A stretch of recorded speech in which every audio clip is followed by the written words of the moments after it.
Over the past few years, I have consistently spoken with Dr. Shankara Shetty. And even though, interestingly, in these 4 years of interacting with him on multiple occasions, multiple levels, even when we were part of an international organization, we still haven't even met face to face. But I have been so fascinated with his journey that I'm always happy to talk to him. And critically, his insights clinically are usually quite remarkable. And as I have often said, when we go back in time, when history looks back at the pandemic, we're going to find out that what he had seen with regards to how he saved the lives of all of the patients that he came across in semi rural South Africa was literally an act of genius.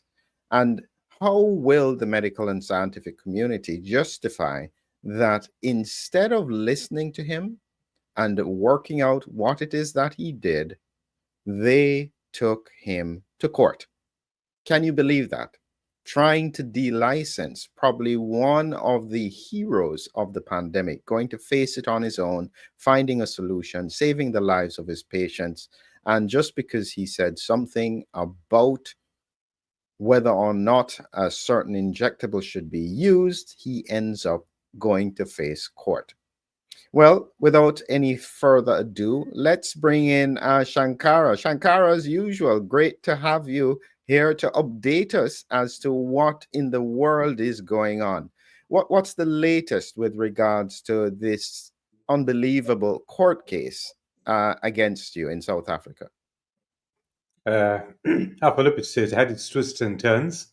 Uh, the charges brought against me range from everything from the pathophysiology my understanding of COVID, which the complainant feels is bogus science.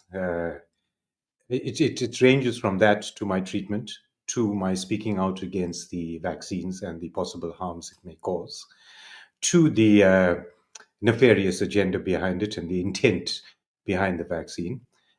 My work with COVID, Philip, brought into sharp focus in the first and second wave, that the pathology we were seeing and the mortality and morbidity was more about a pathogenic protein than a virus itself.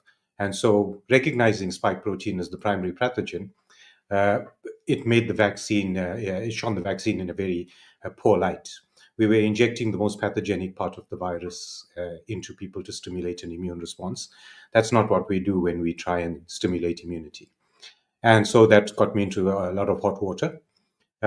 Understanding that the vaccine would be dangerous, I couldn't understand why we were rushing it to market, seeing that there were effective treatments.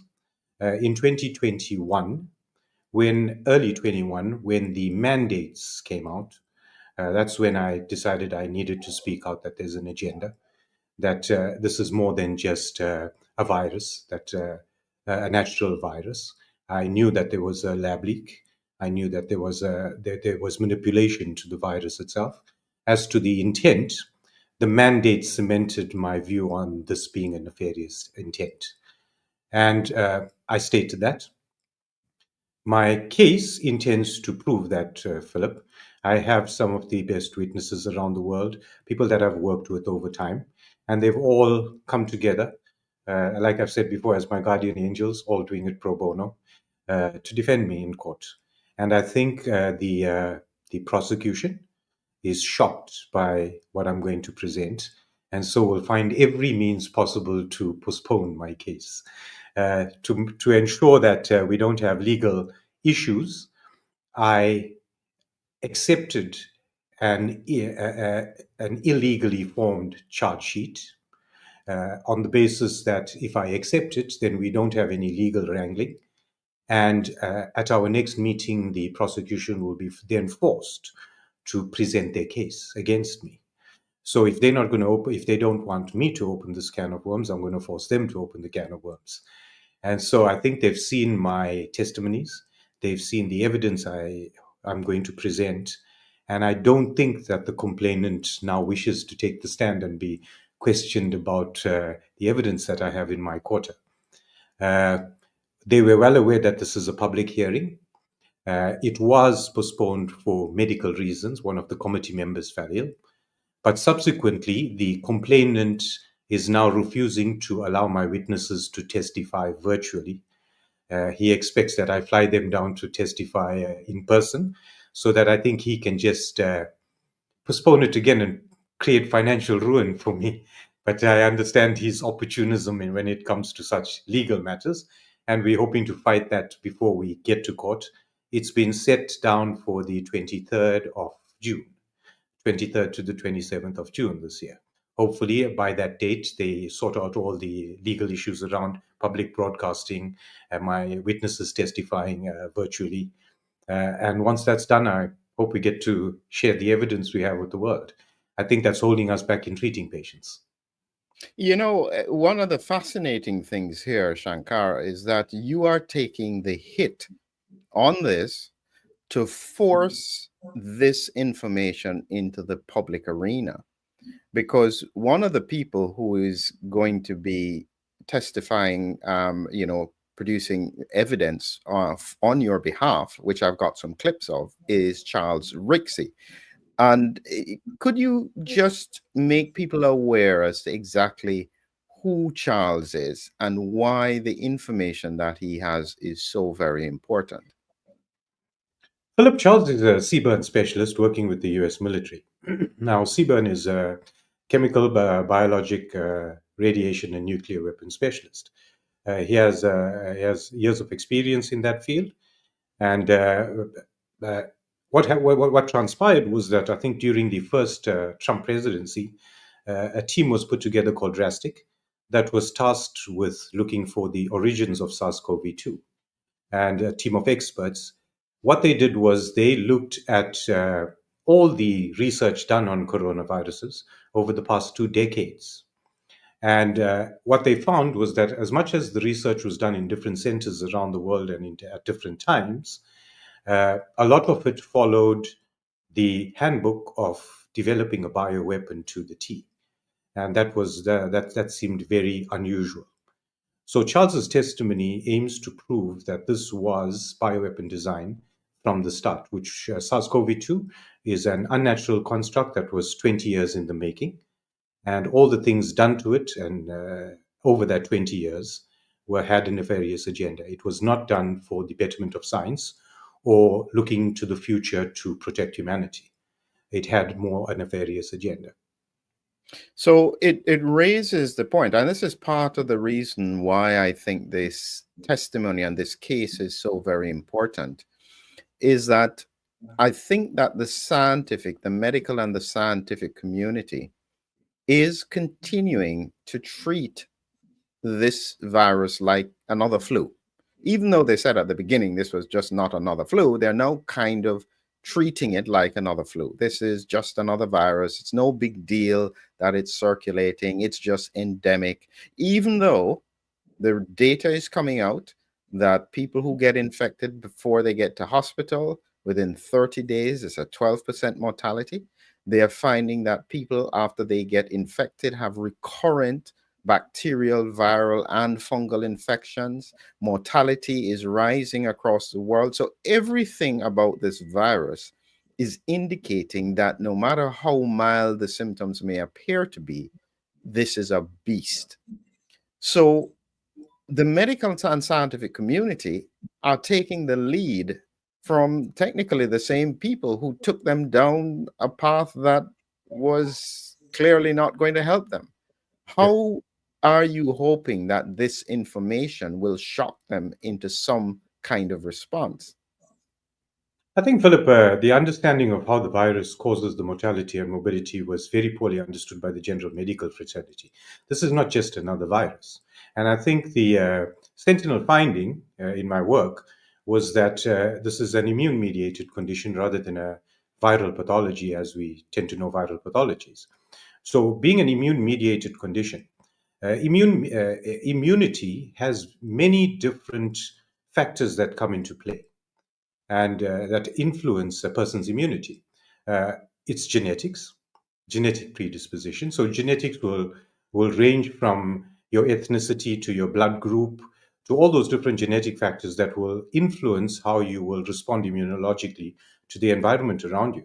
But it also has bearing on your childhood exposures and how well your immunity was developed as a child to tolerate your environment. So those with better tolerance to their environments won't be as affected as those that haven't developed tolerance. I made a comment: children that play in the mud tend to grow up to be stronger adults. That's the reason. The reason being they're exposed to a greater diversity of uh, allergens in their environment and learn to ignore them. But as an adult, when you're exposed to an allergen, you have a different immune response than a child. You don't tolerate it. You try and reconstitute your immune system to not let it offend you. So, in general, what we're seeing, Philip, is that in certain patients, the exposure to spike protein causes an immune reaction, which causes an immune reconstitution. There's a syndrome, Philip, that we look at in TB patients, HIV and TB patients, called IRIS. It's an immune reconstitution inflammatory syndrome. Now, what happens in those patients is where when the immunity comes into contact with an allergen and it can't cope with that allergen, it reconstitutes itself to just put it aside. Now, we've seen the IgG4, we've seen the tolerance issues. Now, more and more science is coming out to show that that kind of adult immune tolerance is the reason we see diseases like cancers and things later on in life. It's simply because the immunity has shifted away from being balanced, the balance that was struck in your environment as a child. Now, if we look at the world today, a lot of the problems we see might be because of people having childhood immune tolerances, but being exposed to different things as adults because we travel the world, we live in different environments from where we were born. And so, as adults, we've got to learn to tolerate our environment, and that reconstitutes our immunity. That reconstitution can be mild, it can be severe, it can be quick, it can be long term. It's just dependent on the individual itself. Now, with the new circulating viruses we're seeing that pattern. Some people have a very severe immediate response. Some people have a long, prolonged response that will manifest later. And some just don't have a response at all. And that's with the Yeah, virus, not even considering the vaccine. I think one of the big concerns I have, and I keep on shouting it from the rooftop, is that the virus is still circulating. Yep. Now, people keep on putting that aside and saying, well, disease is mild, ICUs are not full, and so therefore it's okay. It doesn't matter that population morbidity, sickness is rising rapidly, and mortality, excess deaths continues to remain elevated, 4 or 5 years afterwards. Even the insurance industry is making the point. But without a concerted effort to understand what's going on and the mechanisms, a lot of people are going to suffer the consequences. And the reality is that, in a sense, it doesn't even matter if the public understands this, because at the end of the day, when they get sick, if the doctors don't know what's going on, there's nothing they can do. Exactly, Philip. Exactly. And that's the reason behind my eagerness to have my case come to closure so that I can divulge this information to the public, make sure that the mainstream medical community is aligned with it and understands it. I've only got two hands, I can't treat everyone. So I need all hands on deck to understand the problem we face and the possibilities or solutions that we might need to find in the future. And that's the big issue. Uh, I'm a case in point, Philip. I'm unvaccinated. I've never had the first three variants. I've had Omicron, I think, 5 times already. The first 2 times, I recovered from the viral phase. On the eighth day, I had a symptom that I should have taken more. Paid more attention to. On the ninth day, I had microvascular clotting, which saw me in ICU. I managed to negate that with quick heparin and quickly onto rivaroxaban. From the second occasion, I decided to stay on rivaroxaban because the onset of the clotting was so sudden. I couldn't predict it. And we're not doing testing for COVID anymore, so I wouldn't know if the flu that I'd picked up was a COVID infection. Now, being on an anticoagulant constantly, I've negated what happens on the eighth day. the microvascular clots. But how I know I've had an infection of COVID subsequently is that by the 10th or 11th day, I get joint aches and pains that show an immune response. And I have to go onto a steroid to suppress that. So, each person's going to respond very uniquely to the virus itself, depending on their immune constitution. And of course, each person better recognize it the next time it happens. In my case, it is life threatening. And so I have to be very vigilant of it. In other people, it'll cause a very mild immune reconstitution that might take years to manifest. But if you understand how you respond to it, you will recognize it every time it happens. So I think it's down to each person recognizing it and being able to convey that to their medical practitioner, that they think they're having an immune response. And because Philip, when I went to hospital itself, the specialists there in the hospital were completely confused. You Completely. know, when I think about it, because it's all around us, and when I think about my response, and for the people listening, this is important to note. What I tend to notice whenever I think I've been exposed is that I get a slight back ache that's just there all the time. Doesn't go away. It doesn't stop me from doing anything, but like if you're sitting down, you can feel it. Oftentimes I can get vertigo, because for me vertigo is something I've always had. So if I have exposure, I find that that tends to get a little bit more noticeable.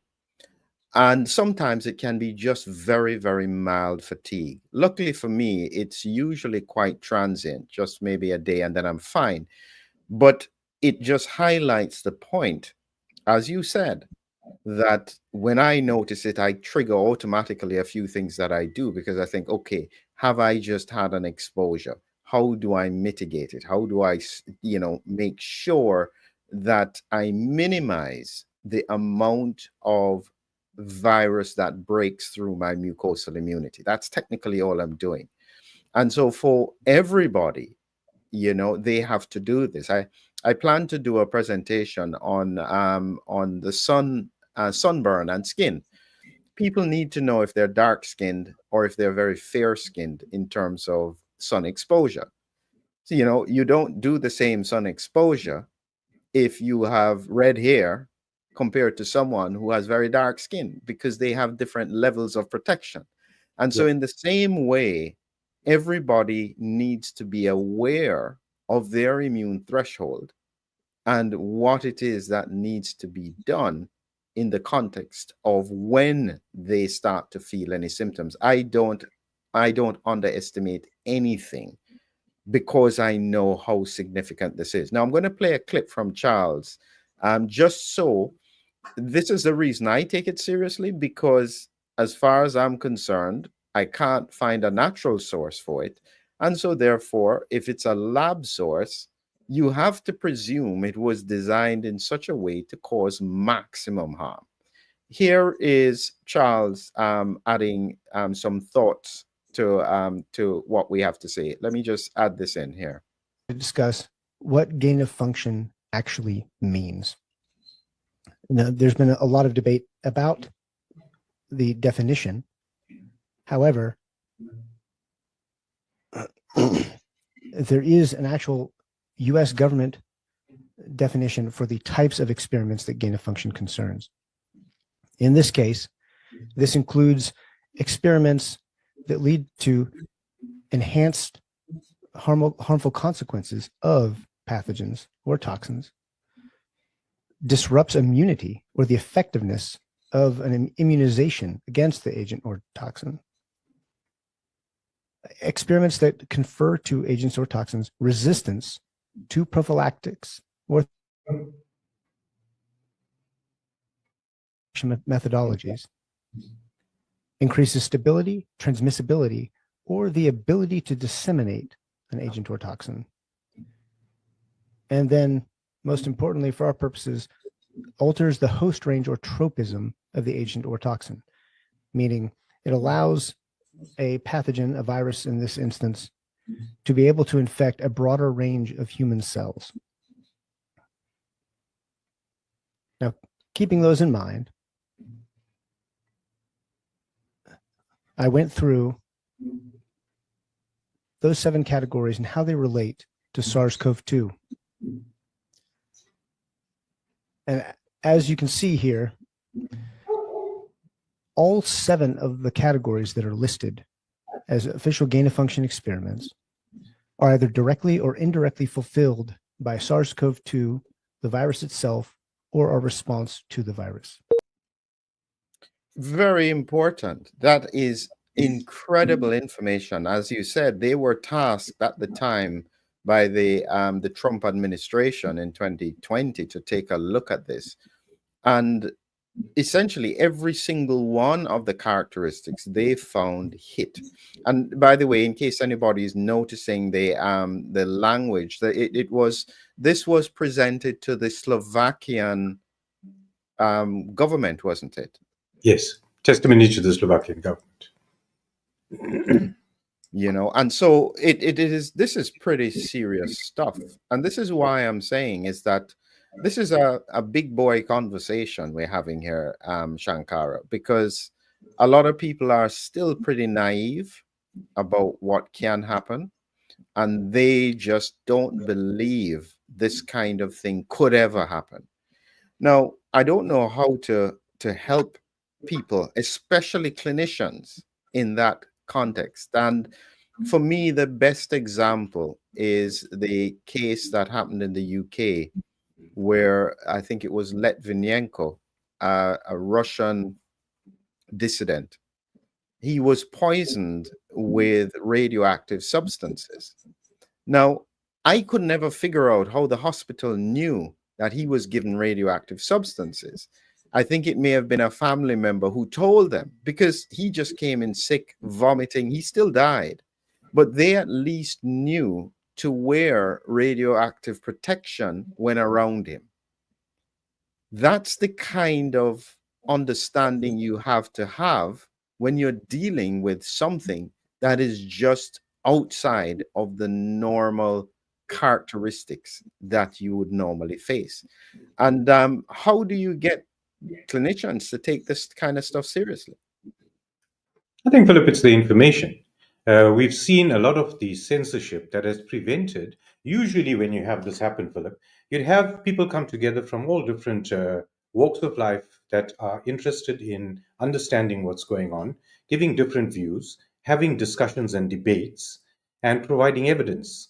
And whoever's explanation stands the test of logic, reason, questioning, will be the most likely outcome. Now, once you have censorship, suppression, all that kind of thing that's gone on in the pandemic, you have everyone just pushed into one direction, into one train of thought. And that's what's happened. And it's hard now to break that train of thought, to break that ideology that's been set when you get a fact that changes the foundation of where all this was built on. And this is, so if you look at what Charles is bringing in his testimony, this was a man-made virus. So what we're dealing with is a man-made pandemic. So when you look at all the governmental, global organizations that are tasked with protecting us, from the United Nations to the World Health Organization to our local government authorities, there's been this talk about pandemic preparedness for the past 4 years. The World Health Organization Pandemic Treaty, the money that needs to be put into it, our civil liberties that need to be curbed in the event of another pandemic. So there's all this preparation for the next pandemic.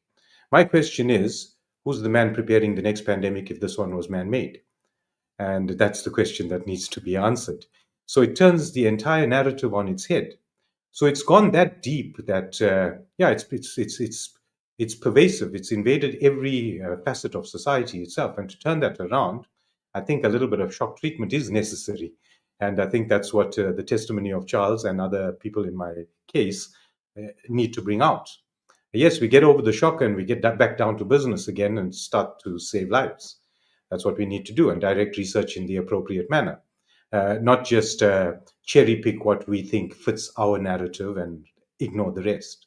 That's what's been happening.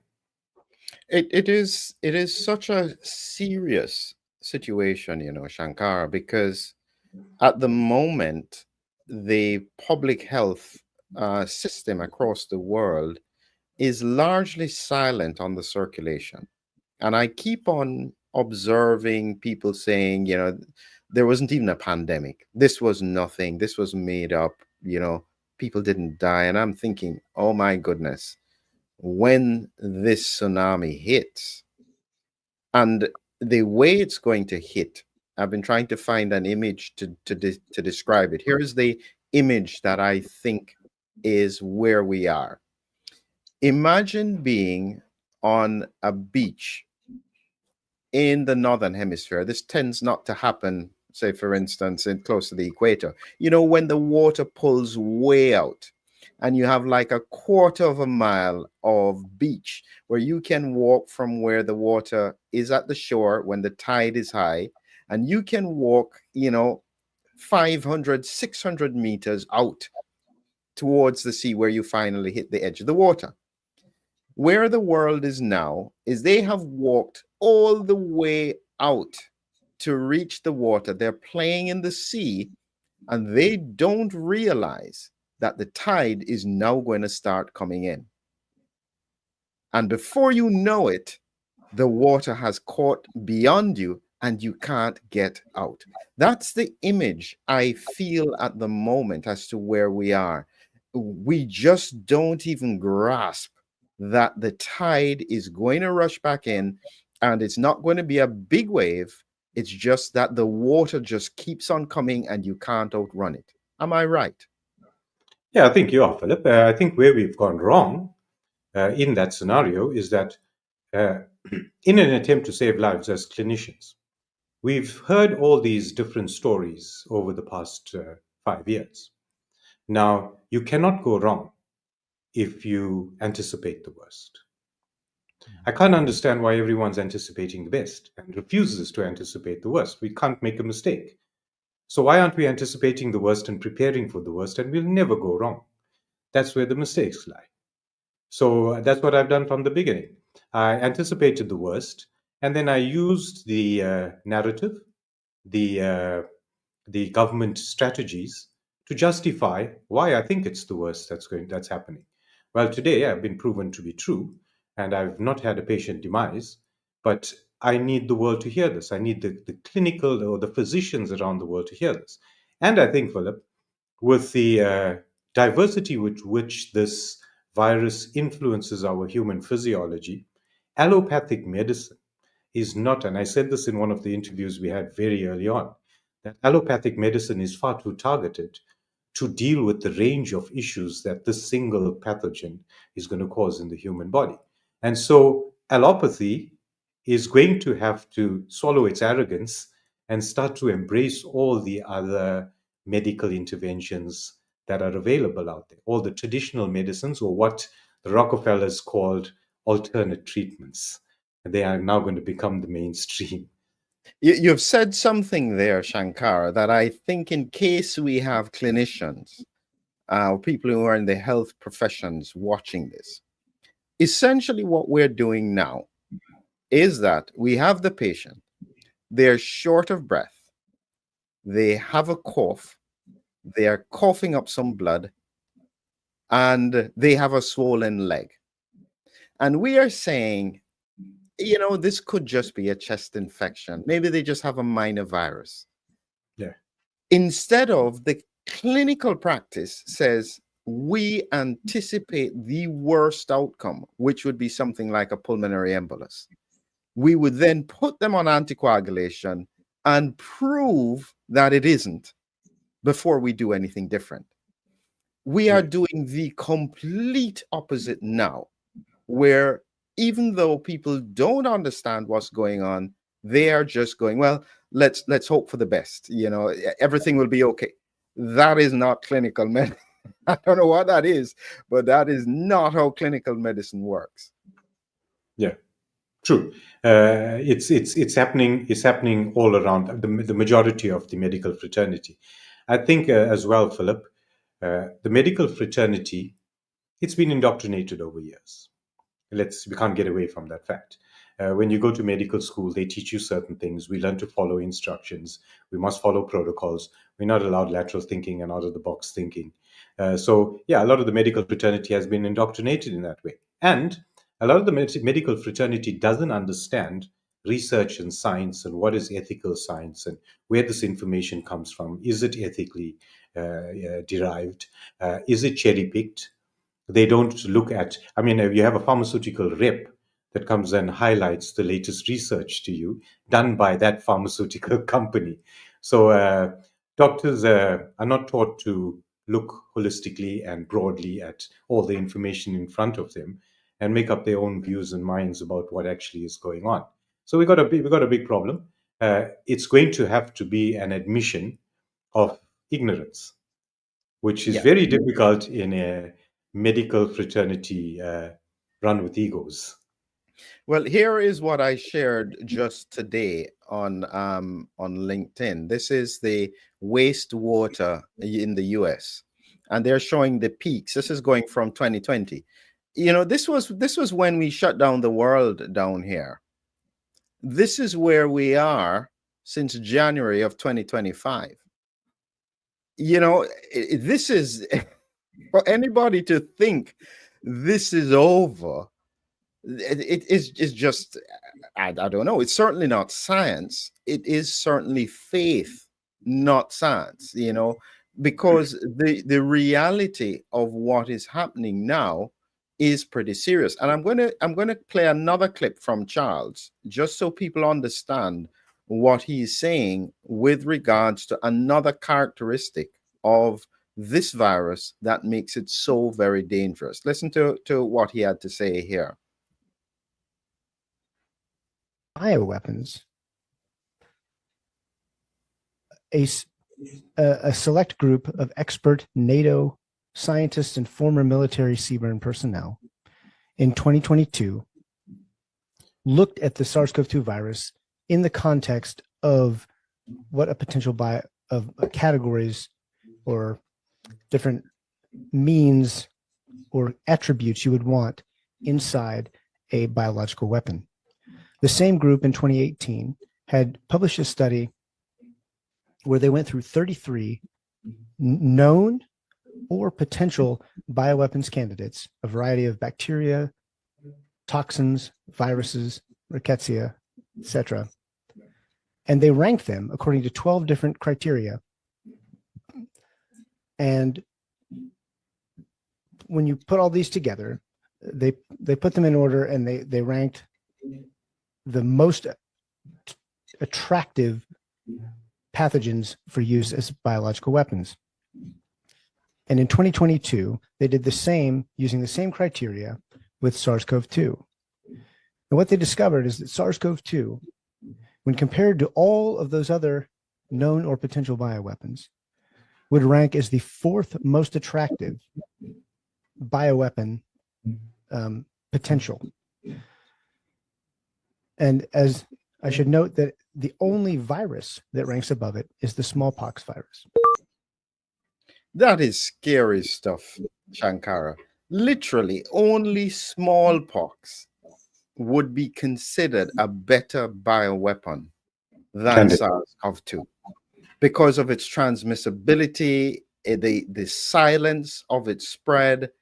And this leads us into an important point. Now, the more you dig about this virus, the more worrying it gets. That's the reality. And some people don't like to hear it, which is why I said, listen, if you can't handle this kind of conversation, please just don't listen to it. You know, do whatever you want to do and don't worry about it and hope for the best. But if you're going to listen to this kind of conversation, you have to consider the implications of what it's talking about. So here we have a virus that currently is so mild that most people have no idea if they've been infected. Yet we know because of the ORF, the open reading frame proteins in this virus, that once it gets inside the body and starts to replicate and starts to produce these unusual proteins that we have never really seen in any other virus, it does multiple strategies, suppresses interferon, knocks out mitochondria, makes amyloid, causes clotting, and all of this is happening silently. Yep. It stimulates staphylococcal enterotoxin B, the most antigenic substance on the planet. It prevents autophagy, prevents other cells finding virus-infected cells and destroying them. So it's all been designed to make the virus perpetuate itself and be as toxic as it can. And And the more no other coronavirus has these attributes. Yes, and I think the most recent thing that I've been talking about is some of the epigenetic changes that I came across, and they just published it about a week and a half ago. And it was so important that I've zoned in on this, because I think that this is probably the answer for severe COVID and long COVID. And I think this is the holy grail. What they've found is that both the virus and the vaccine causes macrophages, one type of immune cell for the audience, to keep the parts of the DNA that produce inflammatory responses open. So it literally keeps it open all the time. And this then drives all kinds of inflammation. Now, the way how the paper positioned it is they said it was great news, because they said that, it meant that the macrophages are now prepared and ready for the next virus to come along. And I'm thinking to myself, this is not good. This is not a good thing, where your immune system is in the switched on position all the time. Yeah. That's what I was talking about, Philip. When immune reconstitution happens, it creates inflammation.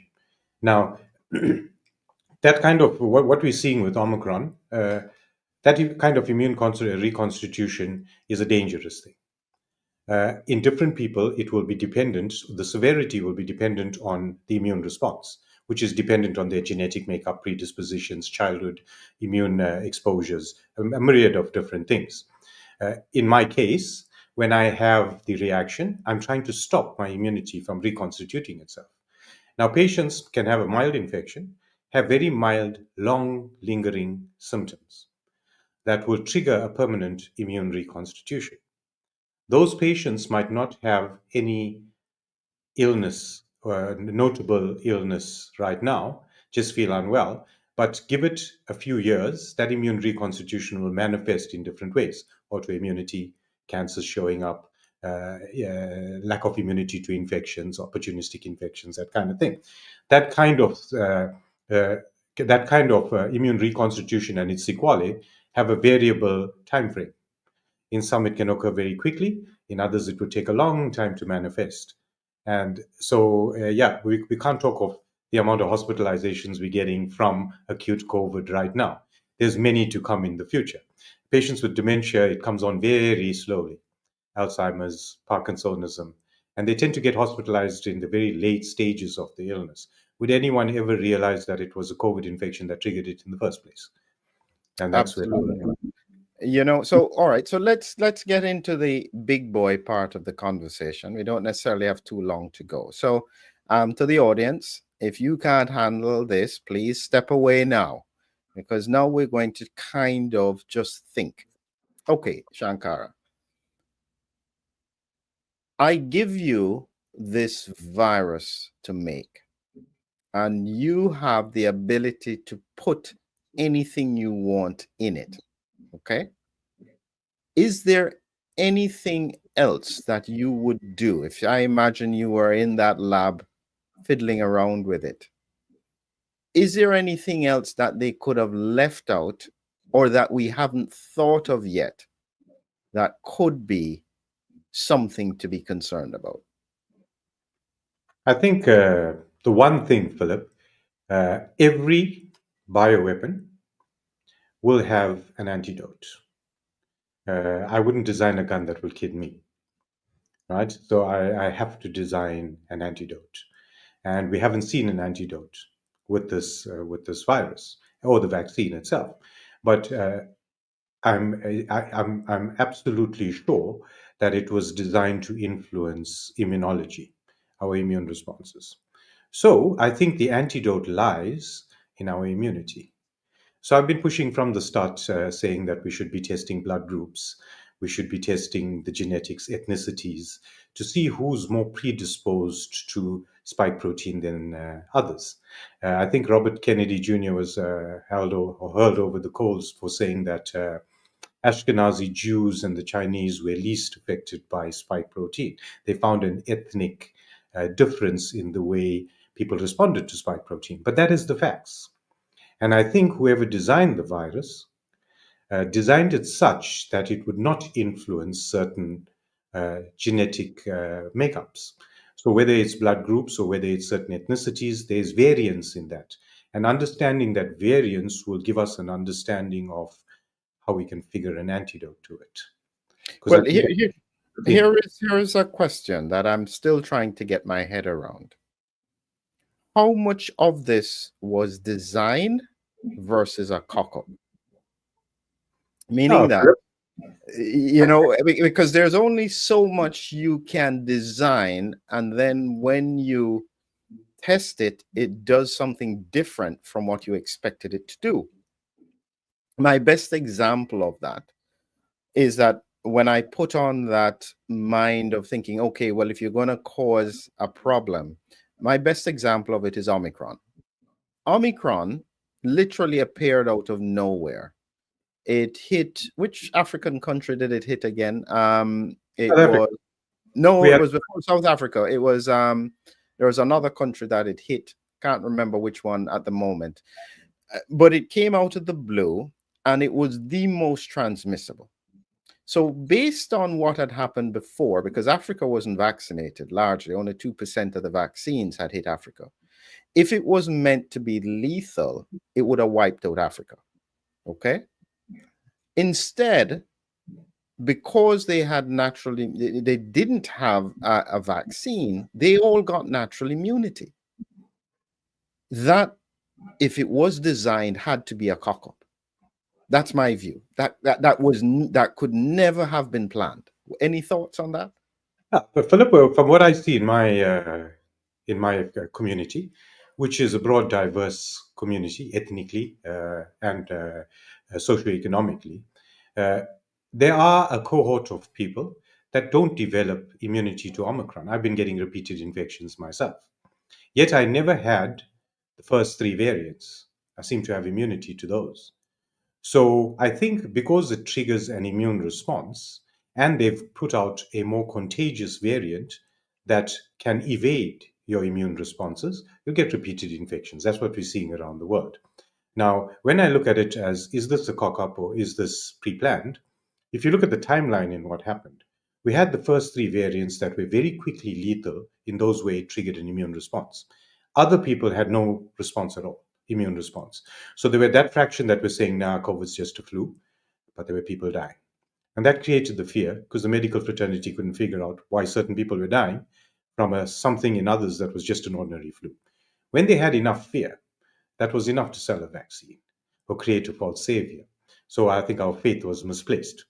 Now we know that the vaccine was rushed to market. We know that it wasn't tested for safety or transmissibility, ability to stop infection and transmission, no safety testing involved. And we tried to bring the world's attention to this. And of course, we were censored.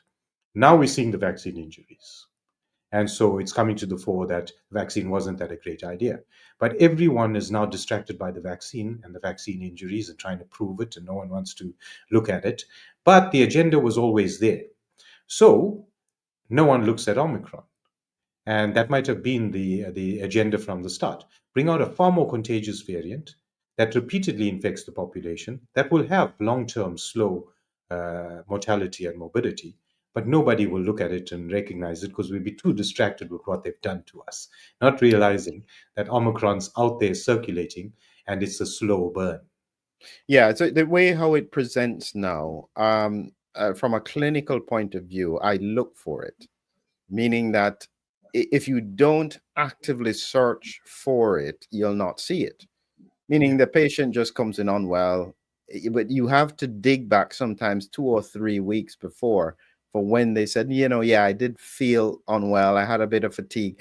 My usual trick question is, did you do a test? And they go, yes, but it was negative. I said, once you think it was COVID, it was. So, and so it really is very subtle at the moment. And so a lot of the population doesn't even know that they're getting exposed and re-exposed. And part of the education has to be, just as you said, patients need to be aware of their patterns. Yes. They need to know that, okay, that was an exposure. I was, around this person who was coughing and hacking for, that was 4 days ago. Now I feel a bit fatigued. Okay, that's an exposure point. And then they need to know what to do with that exposure knowledge. But many people are just not thinking about it. I think, Philip, it's us as clinicians who are supposed to be educating the public as to these patterns. When it comes to my patients, a few simple things that I bring to their attention. They've had the flu all their lives, and they know what that feels like. And a lot of them will confess that the flus that they get now are not the same. They don't start in the same way. They're unusual in their progression. The symptoms are very unusual. It either starts with a headache. Previously, you had a sore throat and it developed into a fever. Nowadays, it starts somewhat unusually. With a lot of patients, there's gastrointestinal symptoms that come on 2 or 3 days later from swallowing the virus in your throat and infects your gut. And then you have issues with that. Ask around. You'd find a lot of people who've had flus all their lives and really got over it relatively quickly are taking a long time to get over the flu now. You'd hear people saying it took them 2 months to get over the last flu, which is unusual. That is an immune response that has caused a reset, and it took a while for it to rebalance itself. So you stayed unwell for 2 months. You can, when you speak to patients as well, there are a lot of other unusual things that they're noticing. Omicron is neurotropic. So over time, you're going to have some neurologic issues. And so I just ask patients, how many of your friends have you noticed getting absent-minded, memory is not that great, neurologic symptoms that tend to go unnoticed? And I guess if the audience asks around, they'll find that's quite prevalent in the societies that surround them. And so I think we mustn't let our guard down. By me educating my patients about what to expect, they know to come in timeously. They're looking for patterns. And that should be done by the entire medical fraternity. The problem is they try to make a medical system with one size fits all. But we're sitting with a virus where individual responses are so unique. And those two don't gel together. Yeah, listen to what Charles said in his summary. This is the final bit I'll play for Charles.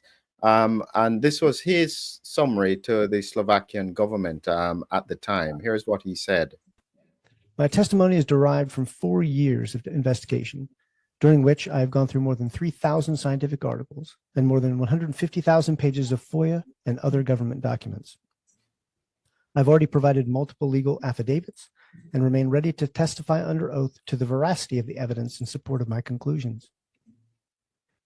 My conclusions involve implications that are horrific, regardless of which scientists from which countries are ultimately responsible for creating SARS-CoV-2. I applaud your efforts there in Slovakia to investigate those crimes against humanity, and I offer my testimony on behalf of the victims of the COVID-19 pandemic and response who cannot speak for themselves. I will not stop fighting for justice for these victims, and I pray for success in your investigations to achieve that goal. So this is an important call, and this is what we do need now, Shankar. And as I said, your case is a testament to the fact that we need people to raise awareness of this, because at the moment, many people, they want the pandemic to be behind them. They want to talk about all the remarkable successes that happened.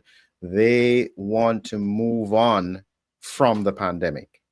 But everything I see indicates there can be no moving on, because the implications, the infection, the immune dysregulation, the recurrent infections, the breakdown of the immunity to cause cancer, the conditions of microscarring in the heart, the finding of spike protein in the cerebral arteries of the brain. This just goes on and on. There is no way to go on without going back. Yeah, and it comes down, Philip, to besides the medical fraternity, the general public understanding the gravity of what's occurred to them. We're here to try and fix the problem. They are the targets of the problem.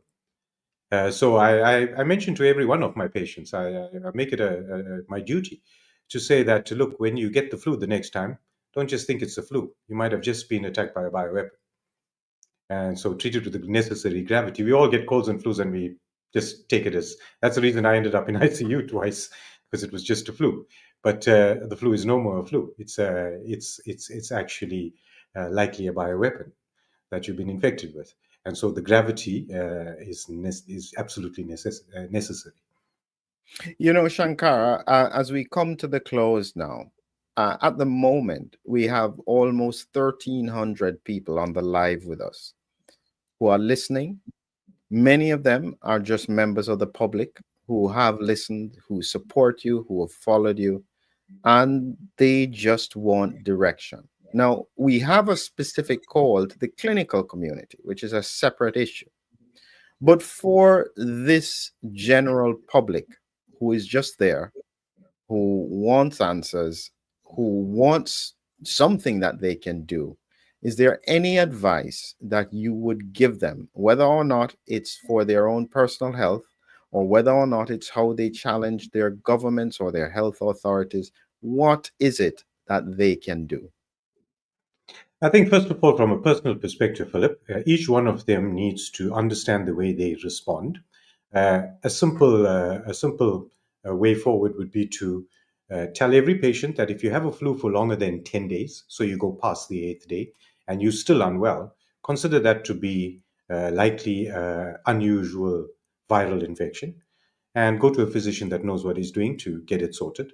You don't have to stay unwell for months on end. I see patients with this kind of immune dysregulation, and I'm able to reverse that reconstitution in a very timeous manner, and patients are back to normal. But remember, these are circulating viruses, and you'll have to do it again and again. So every time you get the flu, you got to look for this immune kind of dysregulation past the eighth day. Past the eighth day. From the perspective of regulatory authorities and the rest, I think people need to come together. We've had too much of a top-down system of governance. Uh, if I look at the world around us, Philip, and South Africa being a test bed for a lot of what's transpired, we years ago built communities where we lived in safety. The communities might have had similar ethnicities and being separated. But with this global drive for what they call democracy or equality, we've had the invasion of cultures, the invasion of communities. And so, well, with the open border policies in the UK, we can see all this dilution of culture and community. And that's left us as individuals to defend ourselves. And so we need to form groups and communities to put pressure on governments so that they do the right thing. They recognize the threat, they acknowledge the research that's gone on, and we elect leaders that are willing to do the right thing, uh, to actually reverse what's transpired. We've had 5 years, Philip, of human rights violations, of a whole lot of new regulations that were wholly unnecessary, all propagandized by a man made virus for an agenda. And I think as the awakening happens, people need to build community and stand up together again, rather than be fragmented and get involved in discourses that separate us. From the perspective of the medical fraternity, I think they just need to let go of what they've been told, understand that they've been misled, and start to look at the true science. And again, as medical fraternity, come together as communities. We can't have the medical associations, which actually have a global network, dictate what we do for patients. That's going to be the end of allopathic medicine as we know it. But it has its benefits. So it's time to, I think, embrace and build community, be it from the perspective of patients or the perspective of the medical fraternity. Excellent, Shankara, as usual. Well explained, thought through. Appreciate your input. Thank you again for joining us. We are going to be supporting you in the fight ahead, and let us hope that it causes a reawakening of the scientific and medical community to try and figure out how we mitigate this huge global population disaster. Still big challenges ahead. Thank you again, Shankara. Just wait with me again until we've had the outro. Thank you, everyone, for being with us, and we'll keep you updated with the best of the science. Have a great evening.